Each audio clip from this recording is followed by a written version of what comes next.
రాదే రాదే నేను మీ ఆస్ట్రోరిత్విక్. ఇదేంటంటే కుండలి అంటే మనం ఈ భూమి మీద పుట్టినప్పుడు గ్రహాలన్నీ ఏ లొకేషన్ లో ఉన్నాయో అది కుండలిలో 12 హౌసెస్ లో చూపిస్తుంది అనమాట. ఈ కుండలిలో మొత్తం 12 హౌసెస్ ఉంటాయి. ఈ ఫస్ట్ హౌస్ వచ్చేసి లగ్న కుండలి అంటారు అనమాట. సో మనం పుట్టినప్పుడు చంద్రుడు ఏ నక్షత్రంలో ఉన్నాడో అది మన నక్షత్రం అయింది. అదేవిధంగా చంద్రుడు ఏ రాశిలో ఉన్నాడో అది మన రాశి అయింది అనమాట.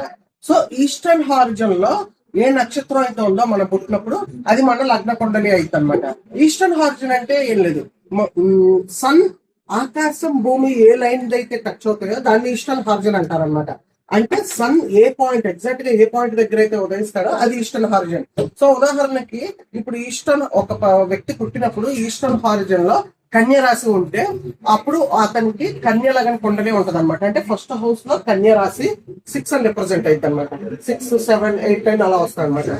సో ఈ కన్య లగ్న కుండలి వల్ల క్వాలిటీస్ ఎలా ఉంటాయంటే వాళ్ళు చాలా అనలిటికల్ గా ఉంటారు అనమాట. They are very good at problem solving. చాలా ఇంటెలిజెంట్ గా ఉంటారు, అనలిటికల్ గా ఉంటారు, రీసెర్చ్ లో చాలా గ్రేట్ గా ఉంటారు అనమాట. వాళ్ళు కొంచెం మోడెస్ట్ గా హంబుల్ గా ఉంటారు. వాళ్ళకి ఏంటంటే కంప్లీట్ ఆర్గనైజ్డ్ గా ఉంటారు అనమాట. ఏదన్నా కూడా ఆర్గనైజ్డ్ గా చేయడం వాళ్ళకి ఇష్టం.